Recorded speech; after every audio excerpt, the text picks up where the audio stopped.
Assalamualaikum warahmatullahi wabarakatuh. Bapak-bapak dan ibu-ibu yang saya hormati, kembali kita bertemu dan sharing tentang bagaimana menggunakan aplikasi Zoom Meeting untuk video conference. Bagian pertama ini kita akan berbicara tentang teorinya saja, dan kemudian prakteknya nanti di bagian yang kedua. Semenjak pandemi COVID-19 ini, memang penggunaan aplikasi daring, khususnya video conference, sangat banyak digunakan oleh guru-guru, termasuk juga pengawas. Bapak Ibu, salah satu yang banyak digunakan itu adalah aplikasi Zoom, atau kita mengenalnya dengan istilah Zoom Meeting. Keuntungan menggunakan aplikasi Zoom ini adalah, yang pertama, dapat melakukan meeting hingga 100 partisipan. Ini dengan Zoom Basic atau yang gratis. Kemudian yang kedua, gratis 40 menit video conference untuk rapat kelompok dan dapat mengulang lagi jika durasi sudah habis. Jadi misalnya Pak Ibu menggunakan aplikasi Zoom Meeting untuk video conference selama 40 menit, kemudian setelah itu yang gratis habis, Bapak Ibu bisa mengulangnya kembali pada link yang sama. Kemudian kualitas suara dan gambar HD, jadi cukup bagus. Yang keempat, Bapak Ibu bisa melakukan screen sharing. Jadi sambil Bapak Ibu melaksanakan rapat, Bapak Ibu bisa share materinya. Kemudian Bapak Ibu bisa tampilkan juga materinya di layar. Yang kelima, kelebihannya adalah Bapak Ibu bisa akses ke virtual background. Jadi misal background ketika Bapak Ibu melaksanakan video conference menggunakan Zoom, bisa Bapak Ibu tukar atau ganti dengan virtual background yang lain. Yang keenam, menjadwalkan hingga merekam keseluruhan meeting. Jadi semenjak awal sebetulnya Bapak Ibu bisa merekam keseluruhan meeting, atau Bapak Ibu juga bisa merekam bagian-bagian tertentu yang Bapak Ibu inginkan untuk didokumentasikan. Yang ketujuh, keuntungannya adalah dapat membagi partisipan menjadi beberapa ruangan dengan fitur breakout rooms. Itulah beberapa keuntungan, makanya aplikasi Zoom ini cukup populer digunakan untuk video conference.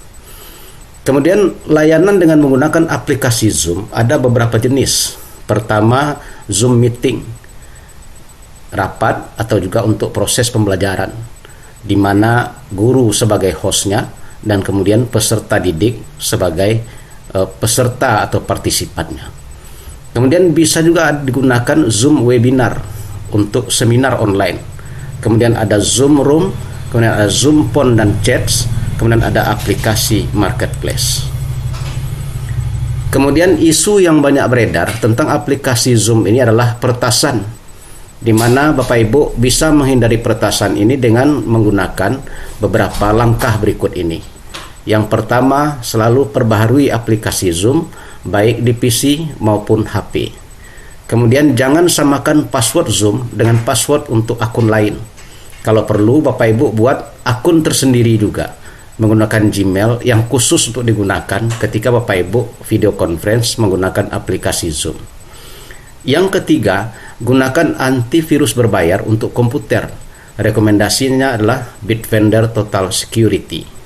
Kemudian perhatikan baik-baik website resmi Zoom tempat Bapak Ibu mendownload Zoom, yaitu zoom.us. Yang berikutnya, jangan nyalakan kamera atau mikrofon jika tidak diperlukan. Kemudian pastikan Bapak Ibu tidak menunjukkan informasi mengenai lokasi saat mengikuti meeting. Jika perlu bisa menggunakan fitur virtual background. Itu untuk pengguna. Kemudian bagaimana dengan host atau yang mengelola meeting? Untuk menghindari peretasan dapat dilakukan langkah-langkah berikut. Pertama, selalu aktifkan password saat meeting. Yang kedua, aktifkan waiting room setelah mengatur jadwal meeting. Kemudian yang ketiga, matikan fitur remote control dan remote support di pengaturan akun. Kemudian berikutnya, nonaktifkan screen sharing untuk peserta jika tidak diperlukan. Cara sederhana menggunakan Zoom di PC atau laptop adalah, pertama Bapak Ibu masuk ke situs zoom.us, kemudian buat akun terlebih dahulu dengan menggunakan akun Gmail atau Facebook. Nanti ketika Bapak Ibu masuk ke sana akan nampak pilihannya, apakah Bapak Ibu akan membuat dengan akun email yang lain atau dengan Gmail atau dengan Facebook. Setelah registrasi, Bapak Ibu masuk ke laman utama dan klik My Profile. Isi di sana profilnya, dan kemudian setelah itu Bapak Ibu isi data personal meeting ID-nya untuk bisa digunakan mengundang partisipan ke video conference yang Bapak Ibu rencanakan dibuat. Kemudian copy meeting ID dan kirim ke teman yang akan diundang ke video conference, atau bisa juga menggunakan link untuk di copy paste di browser. Partisipan yang diundang ke dalam sebuah meeting Zoom tidak perlu memiliki akun. Mereka cukup copy paste link atau meeting ID yang Bapak Ibu berikan untuk bergabung ke dalam conference yang telah dibuat oleh host. Apabila link tersebut diklik, maka partisipan akan secara otomatis mendapatkan tawaran untuk bergabung ke dalam video conference. Klik join a meeting dan ruangan virtual meeting sudah siap digunakan. Itu cara menggunakan Zoom di PC atau laptop.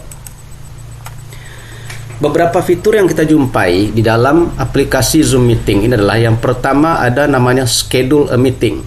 Fitur ini mengizinkan host untuk menjadwalkan meeting yang akan dilangsungkan. Kemudian yang kedua Join a Meeting. Fitur ini untuk bergabung bersama bagi yang sudah diundang lewat copy paste meeting ID atau personal link dari host. Kemudian yang ketiga Host a Meeting. Zoom mengizinkan salah satu orang dalam peserta untuk menjadi host atau pimpinan meeting.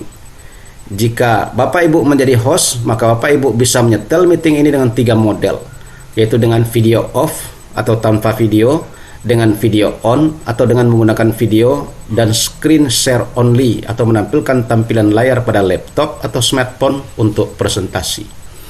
Bapak Ibu juga bisa membuat host ini lebih dari satu. Jadi nanti ada namanya host, kemudian ada namanya co-host. Itu ada settingannya ketika kita nanti merencanakan sebuah meeting menggunakan aplikasi Zoom.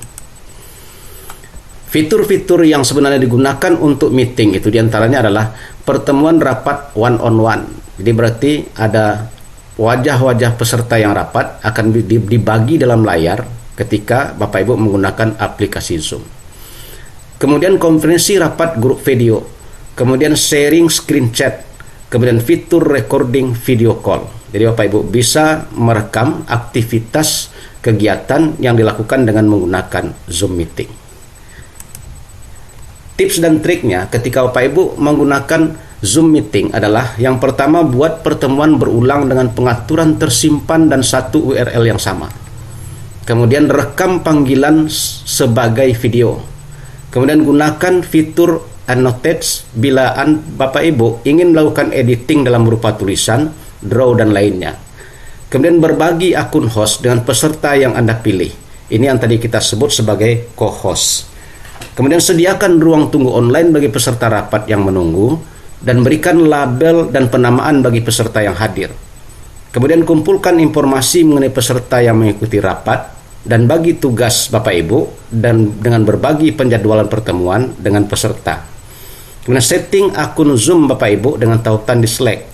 Pelajari cara pintas atau shortcut keyboard untuk mempercepat dan mempermudah pekerjaan Bapak Ibu ketika menggunakan aplikasi Zoom. Demikian Bapak Ibu sekilas tentang aplikasi Zoom sebagai aplikasi untuk pelaksanaan video conference. Semoga bermanfaat. Terima kasih. Wassalamualaikum warahmatullahi wabarakatuh.